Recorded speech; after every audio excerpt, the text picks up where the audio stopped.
Eto na ang pinakaantay ng mga Barda fans. Dahil kung gusto nyo po talagang makita si Barbie at si Mr. David Licauco, confirm na magkikita at magsasama sila dito. Yan ang pag-uusapan natin maya-maya lang. But before that, if you haven't subscribed yet to my YouTube channel, please don't forget to like, share, and subscribe at i-hit mo na rin ang notification bell for more showbiz updates. Bago tayo of course magpatuloy sa ating updates for today's video, nais ko pong pasalamatan kayo for always watching and trusting this channel. Thank you so much sa inyong laging panonood at palagi ang pagsubaybay sa mga updates po natin. Maraming salamat po. At ngayong araw, eto na, let's talk about Barbie and Mr. David Licauco. Meron pong isang point of view dito na talagang kumuha ng attention ko. Sabi po ni Pinay 264, my point of view, I think waiting lang si David for Barbie. Matapos ang solo project niya, while David will be busy sa business niya, fitness, sabi nga niya sa isang interview, he'd rather to be busy outside his showbiz para iwas muna sa mga toxic bashers, which is very true. Left and right kasi ang bash sa kanya at kung sino-sino ang link sa kanya, na alam naman natin na isa lang ang gusto niyang maka-fair sa project. From his own mouth and words, only Barbie can calm him down and he's more comfy kay Barbie niya, kaya he will sacrifice his own career showbiz muna for a while waiting for Barbie for their new projects together. I bet this is gonna be huge production and his dream to have another Maria Clara at Ibarra 2.0. Ganyan si D, kayang magtiis kahit di na niya kaya through the eyes of his only love. Mag-giveaway muna siya sa kanyang bibi ngayon. Ayun, tama na may sinabi ni Ma'am Shi, 'di ba? Parang for the longest time kasi na umeere at I think naman kasi bilang isang public figure, hindi talaga maiiwasan na magkaroon ka ng bashers. Kasi once na may mga bashers ka, parang sinasabing relevant ka pa rin talaga sa showbiz. Kasi kapag nanahimik na yung mga yan, wala na silang sasabihin para patungkol sa'yo. Eh, sabi nga, good or bad publicity, still publicity. Kaso nga lang, di ba, bilang isang tao pa rin, normal na tao kasi sila eh. So, nakakaramdam din sila ng inis, nakakaramdam sila ng pagod sa iba't ibang mga toxic bashers na talagang ang daming sinasabi towards Mr. David Licauco. I agree with Ma'am Shi Pinay na sinabi niya dito na di baling magpaka-busy na siya outside showbiz kesa naman po para makaiwas din siya sa mga toxic bashers. 'Di ba? Na talagang nambabash siya kanya kung sino-sino mga nililink sa pangalan ni David. Siguro doon talaga siya napapagod, ano? At ang nahihirapan na siyang ipaliwanag yung kanyang sarili sa mga bashers na to. Kasi sabi nga ng kasabihan, hindi daw natin kayang ma-please ang lahat. Kahit anong gawin natin, kahit ano pang i-push natin, kahit ano pang sabihin natin, mananatiling mali yan sa paningin ng lahat ng mga toxic bashers. Ako nga po ay talagang humahanga at talaga namang sobrang bilib po ako sa mga Barda fans kasi hindi man natin sila nakikitang magkasama sa mga proyekto, pero still Barda supporters exist.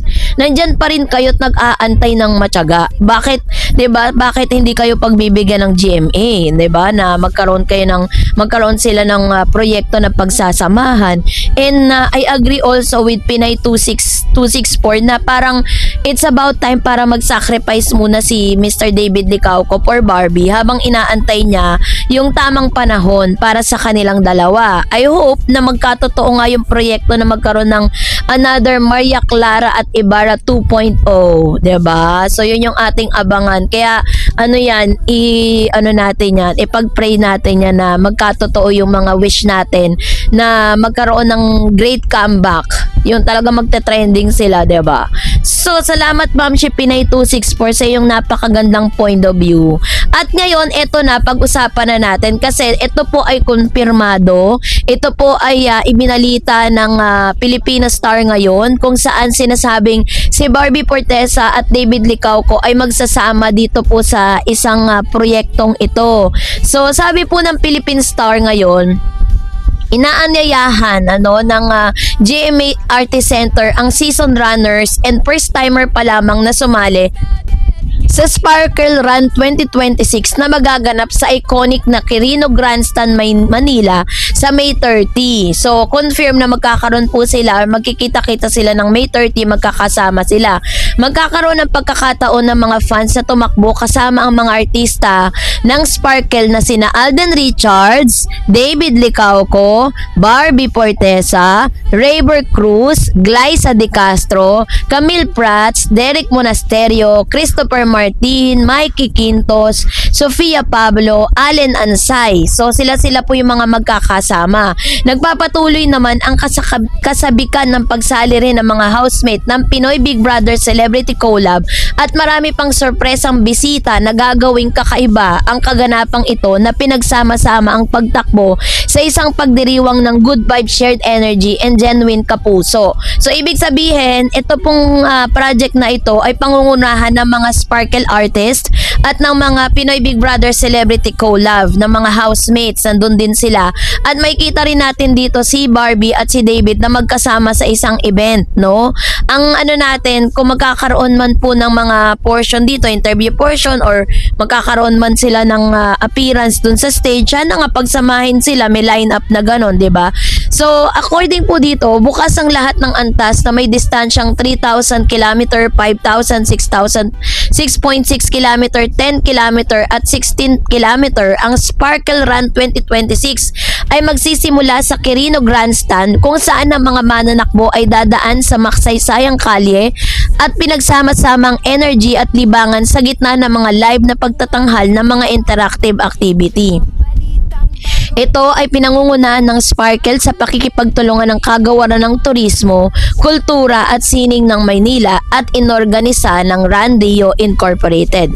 So hanggang sa ngayon bukas pa rin po ang kanilang online registration. Magparehistro na po kayo kung nais nyo pong makibahagi sa nasabing proyekto. So para sa karagdagang impormasyon tungkol sa ruta, mga race kit at mga schedule, sundan ang opisyal na social media page ng Sparkle at Run Rio. So yun po yung isa sa mga pagsasamahan ni Mr. David Licauco, Barbie Portesa, Alden Richards at ilang mga stars ng GMA Sparkle. So kung kayo po ay taga Maynila, pwede kayong pumunta sa Quirino Grandstand this coming May 30 at makikita nyo po sila doon ng personal. Diba? Kung gusto nyo magpa-picture or gusto nyo rin po mag-join doon po sa run nila, doon po sa kanilang proyekto na ito. Kasi parang for the benefits of ganyan. Parang ginagawa nila ito dahil merong magbebenepisyo sa kanilang gagawin. So, kaya naman na kahit sa mga ganitong events na rin, suportahan natin kasi sa pamamagitan nito nakikita natin silang magkasama at ito po ay isa sa mga manifestasyon na hindi totoo na nag-iiwasan sila, na ayaw na talaga nilang magkasama sa mga projects or events kasi dito pa lang kitang-kita naman natin na talagang loud and clear na magkasama sila this coming May 30, 2026. So abangan po natin ang iba pang mga updates. So, kaya naman, that's it for today. For more videos and updates, please don't forget to like and subscribe, and please don't forget to follow my Facebook page, Dar Eds TV and Dar Eds channel. God bless everyone!